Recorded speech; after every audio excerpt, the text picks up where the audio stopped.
Guys, thank you for tuning in today and welcome to our channel Turning Point, where we interview people who are living in hard times.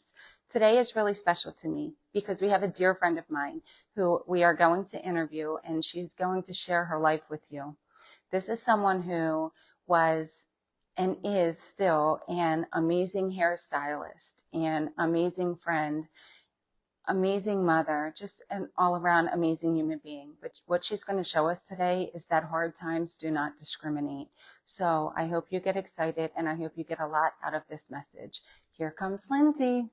Oh, thank you for joining us today. Today I have my beautiful friend Lindsey with us, and I've known Lindsey probably how many years? Oh my goodness. Since what, sixth grade, you would say? Yeah. So for a very, very long time. And she has always been one of my dear friends, and I will always love her. But I asked Lindsey to do this interview today because she has experienced a lot of pain in life and has recently gone through some really, really hard things and is actually living in hard times at the moment. So I think it's important for her to share her story because I know it can help so many people. So without further ado, this is Lindsey. Hi. So today we're going to just ask you a few questions, and I'm going to start with your childhood. Okay, so can you just tell us in as short of time as you can, what was your childhood like? What did that look like for you? I grew up divorced, a broken home.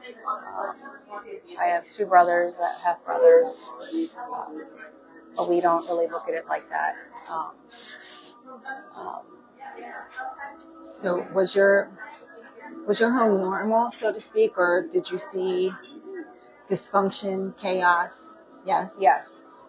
A lot. A lot. Mm-hmm. Abuse. Regular. Like emotional, maybe, or yes. Verbal. A lot of.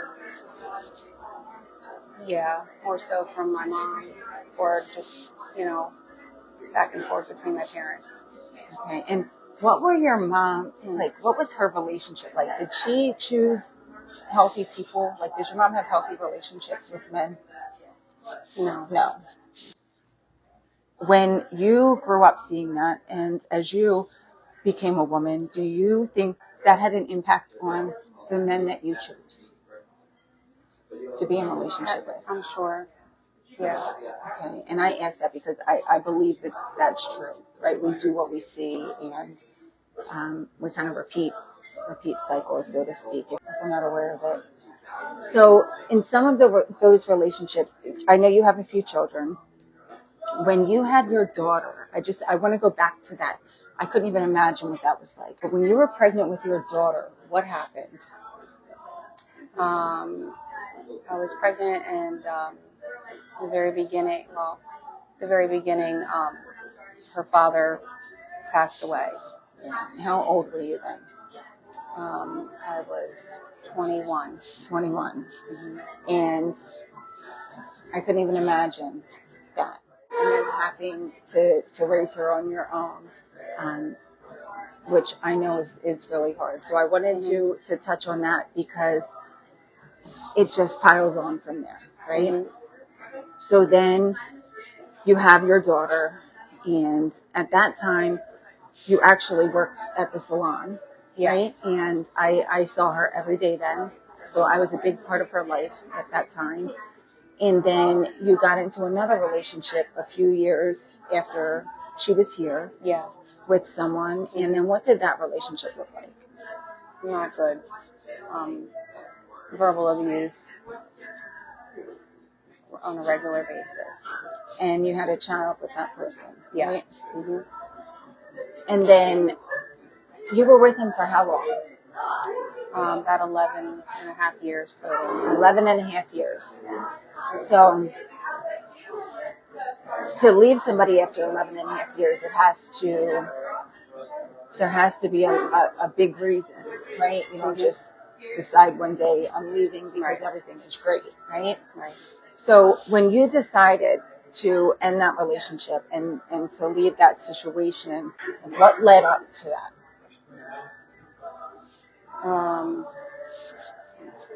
I mean, it was the abuse. I couldn't take that anymore. I just felt worthless. Mm-hmm. Um, I, my, it was, what came to that was my daughter begging me to get out of it. She wanted to leave. I was just going to ask you how you found the courage Yeah. to actually do that. Yeah. And it was because of her? Mm-hmm. Okay. So then you decided to leave that relationship. Now you have your daughter and you have a son, right? And you moved in to your own place, and you were doing well for a while, right? Or from the outside looking in, it may have seemed that way. Yeah. But how are you feeling inside, though? Like I was nothing. Yeah. Like I was defeated. It's hard. It's really hard. And some people don't understand that. And just because things may look a certain way on the outside doesn't mean that that's how it necessarily is on the inside of somebody's life, right? Mm-hmm.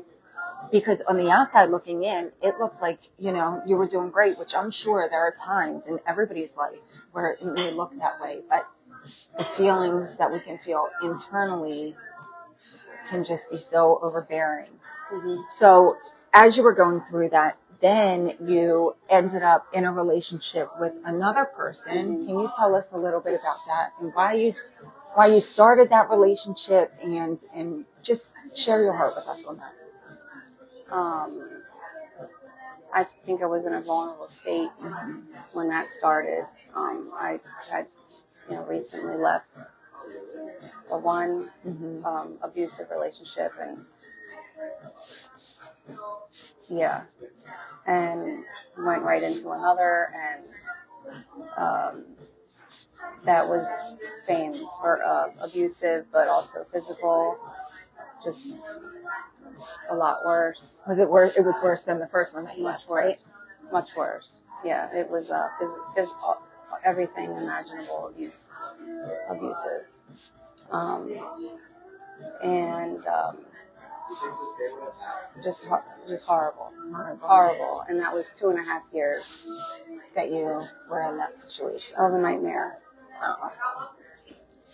And I asked that, was it worse? Because sometimes as women, maybe even as men too, I can't speak for men, but we can leave a situation and find ourselves in an even worse one. Mm-hmm. And that is just, it's hard. It's so freaking hard.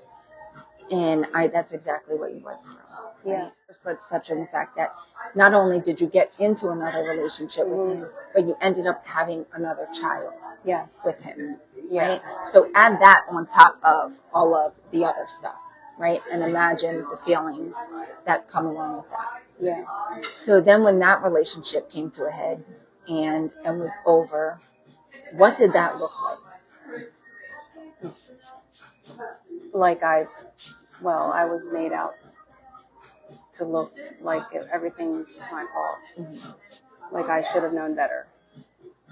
Right. And sometimes people can think that. And on the outside looking in, it may seem that way.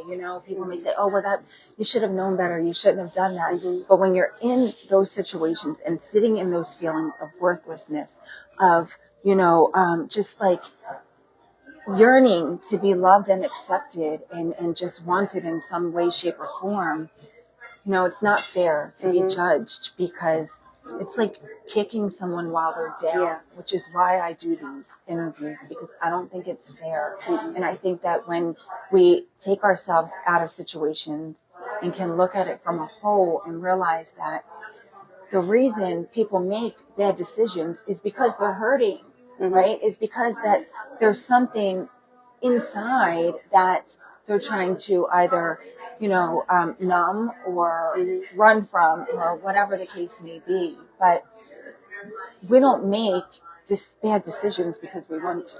Right. We don't wake up and say, oh, I just want to, throw my whole life away, or have everything come down on top of me because I don't have anything better to do today. Right. Like, that's just not the reality of it. Right. So I think it's important to understand, that you were in a very hurt and vulnerable state, and did what a lot of other people do. Mostly, I'll speak for women, because women, we crave to be loved.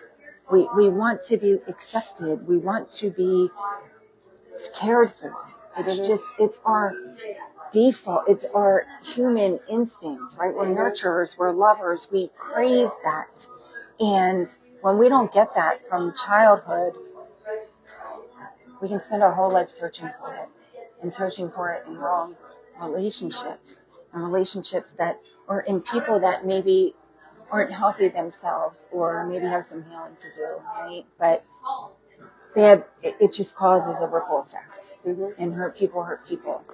Okay, so we get through this. Now, when you were living with this person, that came to an end, and you had to leave. I don't know if you're comfortable sharing. If you're not, that's fine. But if you are, can you share with us what that looked like? Like, at the end, having your whole life flipped upside down and inside out. I mean, it was really just like the worst. That was in the worst place of my, the worst place in my life. I felt like I hit rock bottom. For me. Right. Having 3 kids, and having to look at it and just face it that, I had to basically surrender and go check into a shelter. I had nowhere to go. Right. And that, as you just said, is very humbling, right? It hurts. Gosh, my heart goes out to you and every other person in that situation, because nobody wants to be in that situation. And what does it look like now for you? I mean, so for now, just I'm still like trying my best every day to just move forward, and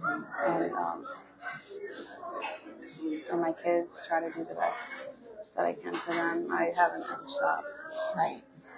No matter what, you still got up and went to work, and even if it was, a job that isn't, isn't the best job, it's still, you're getting up and going, and you're doing what you can, and you never gave up. And I admire that about you, because some people do. Some people do give up, right? But even though you haven't given up, it doesn't mean life is easy, and it doesn't mean that you're not still struggling. So do you mind sharing what your living arrangements look like now? I just live with a friend now. Okay, and what does that look like? Is that something that you like, or is that something that you want to get, you're working hard to get out of? Yeah. It's not a comfortable situation, or? I mean, it's fine, it's comfortable, but, it's never, I've moved I think 7 times in the last two and some years. That's not something that I've ever loved or, been okay with, but, it is what it is. I just have to deal with it and just accept it. I kind of got over that a long time ago, whether it's been in a hotel or staying with a friend or, shelters. There's nothing I can do about it. Just deal with that. Just keep trying. Yeah, I just can't give up. I just know that, at some point, it's all going to pay off. I have to just do my best every day. I love that. Wow. And I really hope that this gives somebody some encouragement that no matter where you may be or what it may look like, to not give up. To not give up. Because it may look a certain way today, but that doesn't mean that it's going to be like that tomorrow or next week or next month. So what would you say to the girl that is out there in an abusive relationship right now? Not to stay in it. I would never do it again. I would go through this all over again. To get away. Yeah. hmm I would never live in that hell again. Never. Never. You couldn't pay me. Yeah. There's no amount of money to live in that. Mm-mm. And those feelings. No. Yeah. No. I agree. Wholeheartedly. I agree. Yeah. And sometimes people can be scared to leave. We were just talking about this in one of my groups, my Women of Impact and Innovation, because domestic violence is one of like the leading causes of death in women, and it is so sad. It is so sad because nobody deserves to be abused like that, and it doesn't necessarily have to be physical. There were times that I wished the abuse was physical. Yeah. Because I would say if somebody smacked me in the face or, punched me, that would heal quickly. Yeah. But that emotional and mental abuse takes years sometimes to heal. Yeah. Those and words don't go away. They don't. And it takes a lot of dedication and determination to heal from that trauma. So I admire you and I love you, and I am excited to see what God does for your life and for you, because no matter what, He counts our tears. He will always give us double for our trouble, and it may not seem fair now, right? It may not, but one day it will all make sense. And that's hope that I had to hold on to. And it's proven to be true in my life and so many others. And I know it will be in yours too. But I hope that this message reaches the women out there that may be in those situations and may feel like giving up, may, feel like it's easier just to die than to go on the way that you're going on. I know what that feels like. And I want to encourage you not to, because that is a lie. And that's all it is. It's a lie. The world needs you. Your children need you. And you're not stuck. You're not stuck. There is a way that you can get out. And if you are in that situation, reach out. Send us a message. Send us an email. I have a lot of resources and places that I can direct you to get the help and the support you need to get out of those situations. But if you have any encouraging words for Lindsey, please send a message, put them in the comments. If there's anything on your heart that you want to say or give to her, there's always a link in the videos. You can do that on the YouTube channel. The Sharing is Caring link. You can always, if you have that on your heart, you could donate to her, anybody else. And as always, I hope that this sparks something inside of you to make a change in some way. Is there anything you want to say, or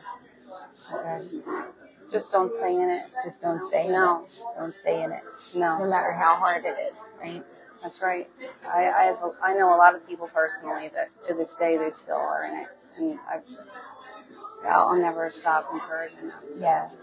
And it's sad. They spend their whole life, sometimes some women do, they spend their whole life in situations like that because they couldn't find the courage to break free. And I love how she said she got the courage from her daughter, because that was my story too. I remember looking over at my daughter when she was 3. I was crying myself to sleep at night. And that is what it took to wake me up. That was that wake up moment. And because I looked at her and I said, I promised myself when I was her age that I wouldn't let this happen. Yeah. That I wouldn't let her grow up the way that I did. And I was in that exact situation, right? Yeah. And that was that, like, what the heck are you doing moment. But that's what it took for me to get courage to leave and to go and to heal myself, so I could, become the person I was created to be. And that is happening in and for you. I just know that you are going to be able to share your story one day in such an inspirational and positive way and show people what God can do in your life when you allow Him to. I love you so much. I love you guys. I hope as always, you're doing well. And until next time, I really hope that you got something out of her story. I want to shed light on the fact that I know both of the men that she was referring to, and that they are not bad people. They were actually pretty good friends. So you can be a good friend and a toxic partner. And this is something that I know personally as well. I've experienced this for myself. So you do not have to be a bad person to hurt someone. And a lot of people in this world are walking around unhealed. They have maybe had some trauma and some pain in their childhood or throughout their life and have stuffed it down, have never addressed it, have never worked through it. And the truth is that if we stuff something down, it's never going to go away. It will come out one way or another. And hurt people hurt people. So it is really important that we heal, that we do the necessary work to heal and to free ourselves from the pain, especially if you're a man too, because domestic violence is something that is taking a lot of people's lives. And even if they're not physically taking their life, they are causing damage by what they're doing emotionally to that person and the children that are watching. Now, I do not want to sit here and bash men. There are absolutely some really toxic women out there as well. And I don't think that people should be judged. I think that they should get the help that they need and do whatever it is to heal, to work through those things so they can become better versions of themselves and learn how to have healthy relationships. So if you are somebody that is in a toxic relationship, I know what that is like. I know that it's scary. I know that it hurts. And I also know that that is not what God intended for us. He intended for us to be happy, joyous, and free, and live a life where we are able to help other people. And we can't do that if we can't even help ourselves. So I hope that this message encourages you to reach out and to take the necessary steps to get yourself in a safe situation. I love you so much, and I will do anything I can to help. You can reach out, send a message, email my team, whatever that may look like. And I can promise you that we will keep you anonymous and we will do everything we can to direct you in the right way. And if you are someone who doesn't want to leave your spouse, but is praying and hopeful that maybe that person can heal too, we will do whatever we can to direct you both in the right direction to get the counseling and the help that you need. I love you so much. As always, have an amazing, amazing day. Until next time.